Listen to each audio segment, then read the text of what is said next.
नमस्कार।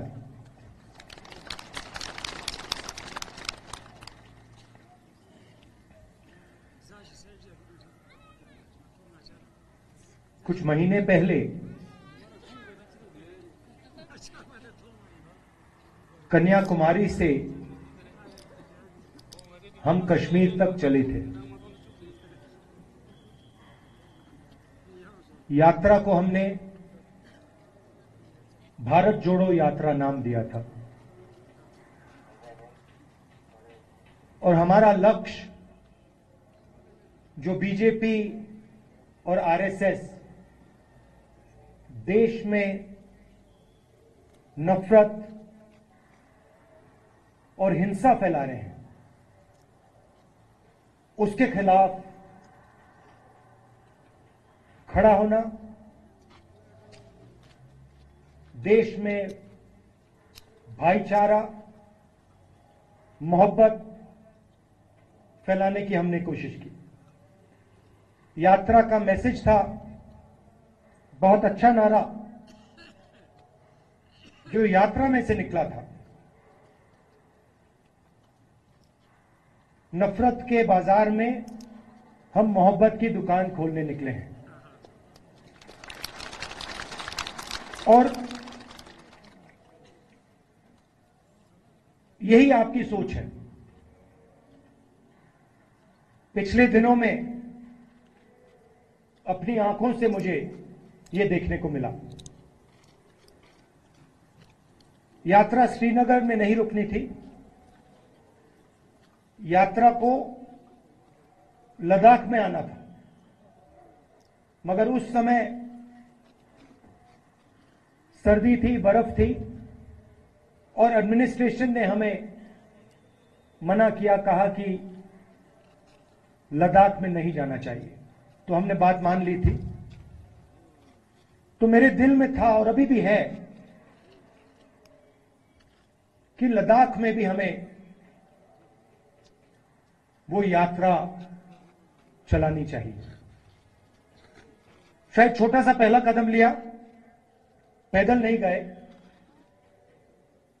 मगर मोटरसाइकिल में मैं गया।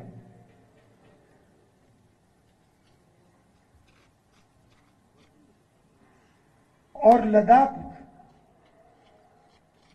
के कोने कोने में मैं गया, लोगों से बात की, गरीब लोगों से, माताओं बहनों से, युवाओं से, और जो आपके दिल में है उसको समझने की कोशिश की। दूसरे नेता हैं, वो अपनी मन की बात करते हैं। मैंने सोचा मैं आपकी मन की बात सुनूं।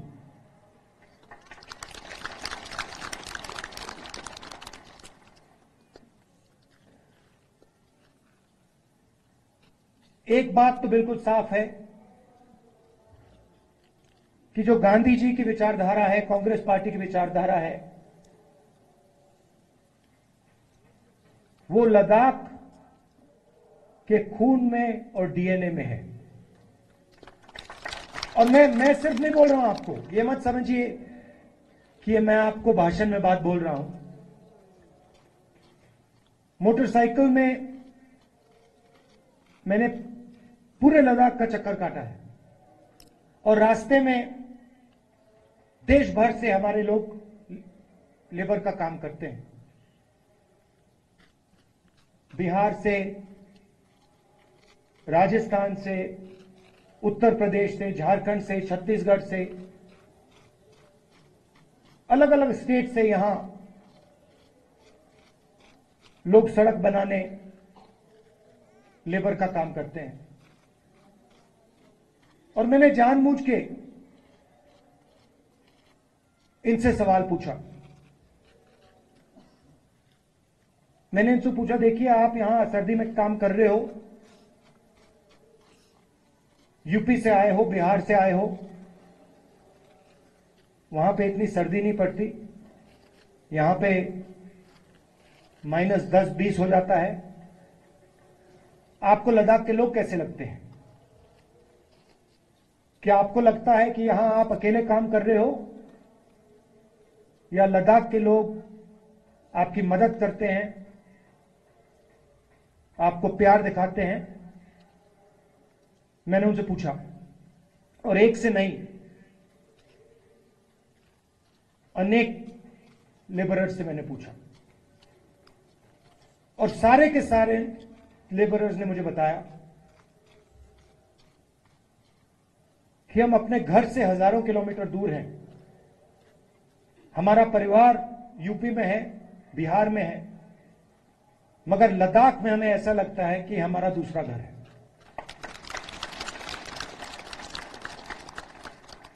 यहां पे जो भी कठिनाई होती है,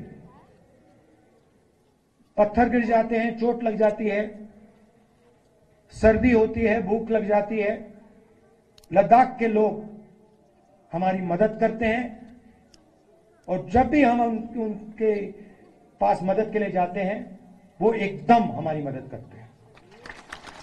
तो ये आपके डीएनए में है। आप एक साथ इज्जत के साथ, बिना नफरत के रहते हो, और जो कांग्रेस पार्टी विचारधारा है वो आपके दिल के अंदर है। तो इस दौरे में आपने मुझे क्या बताया? सबसे पहले आपने बोला कि जो आपका रिप्रेजेंटेशन होना चाहिए,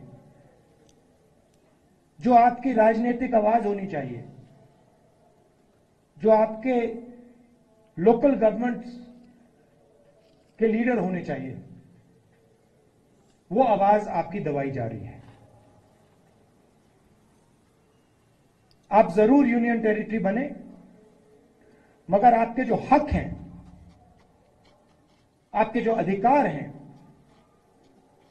वो आपको नहीं मिल रहे हैं। ये आपने पहली बात बोली। दूसरी बात आपने बोली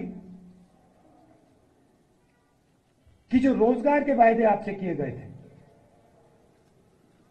वो वायदे झूठे थे, और लद्दाख के कोने कोने में अगर किसी भी युवा से बात की जाए,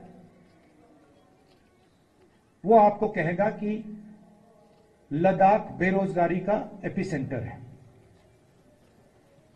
तीसरी बात आपने बोली कि जो सेलफोन की कवरेज होनी चाहिए, जो कम्युनिकेशन का सिस्टम होना चाहिए, वो नहीं है। यहां शायद आपने लोकल एयरपोर्ट की भी बात की कि यहां पे आपका एयरपोर्ट है, मगर हवाई जहाज नहीं आता है।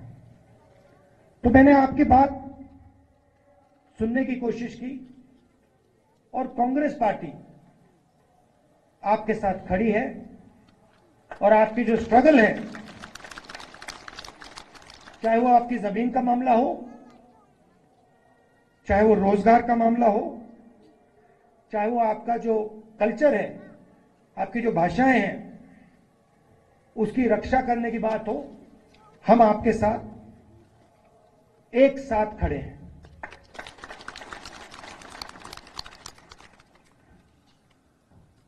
यहां पे सब लोग जानते हैं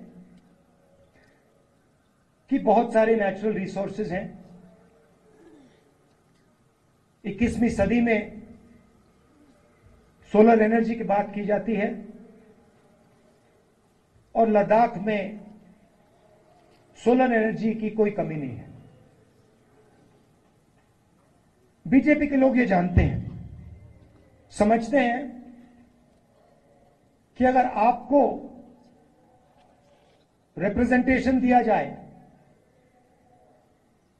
तो फिर वो आपसे आपकी जमीन नहीं छीन पाएगी। मामला जमीन का है, और बीजेपी के लोग जो आपकी जमीन है आपसे लेना चाहते हैं। अदानी जी के बड़े बड़े प्रोजेक्ट्स यहां लगाना चाहते हैं, और उन प्रोजेक्ट्स का फायदा आपको नहीं दिलवाना चाहते हैं। हम ये कभी होने नहीं देंगे।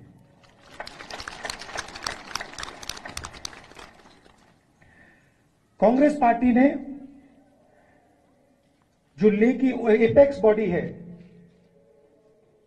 और कारगिल डेमोक्रेटिक अलायंस जो है और इनकी जो डिमांड्स है उनका हमने पूरा समर्थन किया है।